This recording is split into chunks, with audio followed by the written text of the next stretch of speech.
महाराष्ट्राच्या राजकीय वर्तुळातून एक धक्कादायक बातमी समोर येते।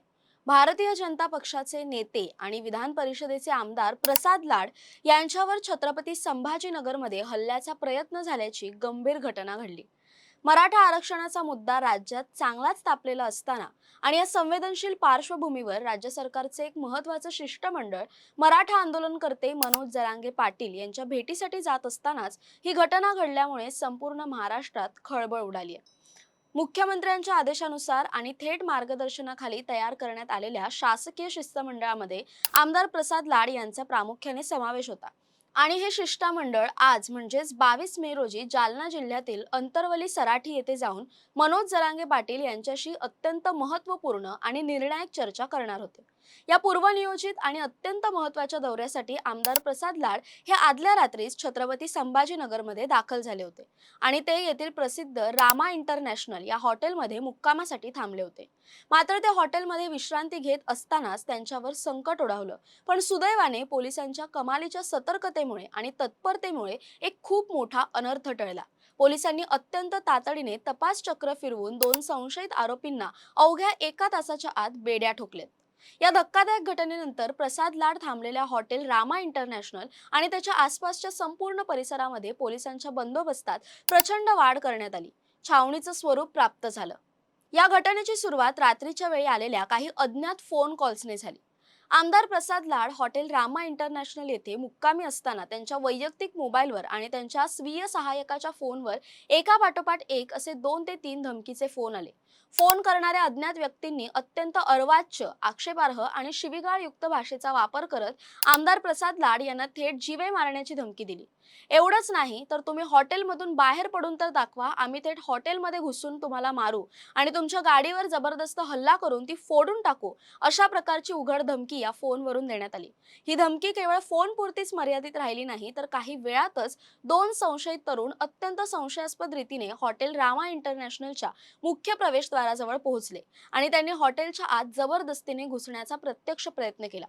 ही संपूर्ण हालचाल आणि फोनवरील धमकीची माहिती मिळताच हॉटेल प्रशासनासह आमदार लाड यांच्या सुरक्षा रक्षकांमध्ये कमालीची भीती आणि चिंतेचं वातावरण निर्माण झालं। आरोपींचा रोख थेट आमदार लाड यांच्यावर हल्ला करण्याचा होता असं सांगण्यात येतंय। या प्रकारामुळे रात्रीच्या वेळी हॉटेल परिसरात मोठी धावपळ उडाली। आमदार प्रसाद लाड यांना आलेल्या धमकीच्या फोनची आणि हॉटेल बाहेर झालेल्या संशयास्पद हालचालींची माहिती मिळताच स्थानिक पोलिसांनी अत्यंत गांभीर्याने आणि तत्परतेने पावले उचलली। कायदा आणि सुव्यवस्थेचा प्रश्न निर्माण होऊ नये म्हणून छत्रपती संभाजीनगर आणि जालनाच्या पोलीस प्रशासनाने संयुक्तपणे वेगाने तपास यंत्रणा कामाला लावली। पोलिसांनी तातडीने आधुनिक तंत्रज्ञानाचा आणि मोबाईल लोकेशनचा वापर करून धमकी देणाऱ्यांचा माग काढण्यास सुरुवात केली। पोलिसांनी अवघ्या 1 तासाच्या आत छत्रपती संभाजीनगरमधील सिडको कॉलनी परिसरातून अत्यंत धाडसी कारवाई करत 2 मुख्य संशयित तरुणांना ताब्यात घेतलं आणि त्यांना अटक केली। पोलिसांनी अटक केलेल्या या 2 आरोपींची नावं योगेश शितोळे पाटील आणि गणेश उगले अशी आली। या दोघांनीच आमदार लाड यांना फोन करून धमकावल्याचे आणि हॉटेलमध्ये घुसण्याचा प्रयत्न केल्याचे तपासात निष्पन्न झाले। हे दोघे देखील मराठा आंदोलक आहेत आणि काही वर्षांपूर्वी मनोज जरांगे पाटील यांच्याशी त्यांचे चांगले संबंध देखील होते। या घटनेची भीषणता पाहता पोलिसांनी तातडीने हॉटेल रामा इंटरनॅशनल बाहेर कडक पोलीस बंदोबस्त तैनात केला, जेणेकरून कोणतीही अप्रिय घटना पुन्हा घडू नये आणि आमदारांच्या सुरक्षेला कोणताही धोका निर्माण होणार नाही। या हल्ल्याच्या प्रयत्नामागे आणि धमकीमागे नेमकं कारण काय होतं याचा खुलासा स्वतः आमदार प्रसाद लाड यांनी प्रसिद्धी माध्यमांशी संवाद साधताना केला। आमदार लाड यांनी अत्यंत संयमी भूमिका मांडत सांगितलं की जेव्हा राज्यात मराठा आरक्षणाचं आंदोलन अत्यंत तीव्र गतीने सुरू होतं त्या काळात माझ्याकडून मराठा समाजाबाबत किंवा मनोज जरांगे पाटील यांच्याबाबत काही वक्तव्य केली गेली होती, असा या तरुणांचा मोठा गैरसमज झाला होता।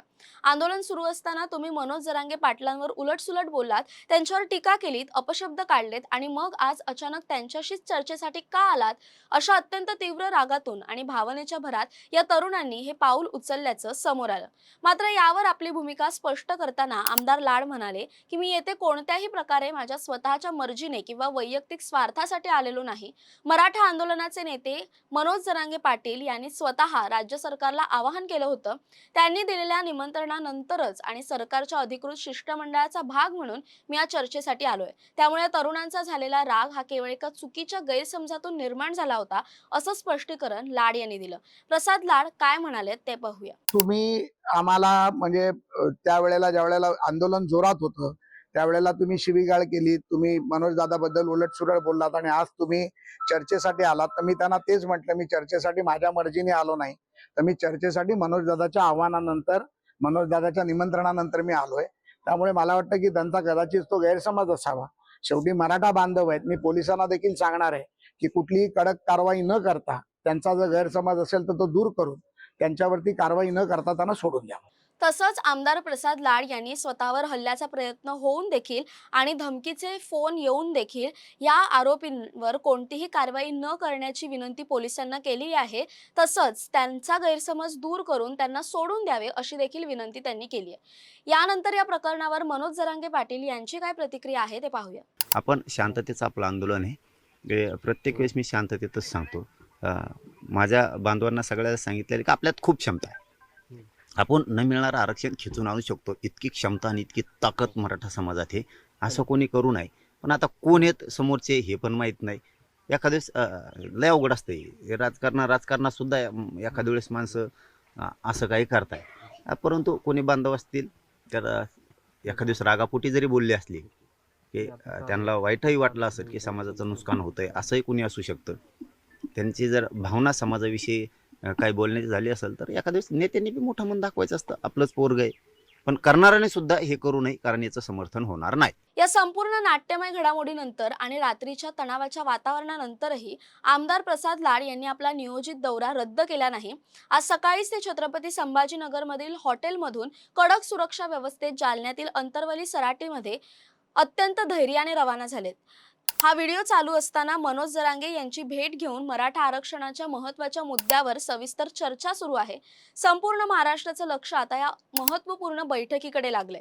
राज्य सरकारने मनोज जरांगे पाटील यांच्या मागण्यांवर सकारात्मक चर्चा सुरू केल्याचे हे संकेत मानले जात आहेत. यापुढे निर्णय काय होणार हे थोड्याच वेळात स्पष्ट होईल. दरम्यान या सर्व घडामोडीबद्दल तुमचं काय मत आहे कमेंट करून नक्की कळवा. तसेच अशा नवनवीन व्हिडिओसाठी टाइम महाराष्ट्राला सबस्क्राईब करा.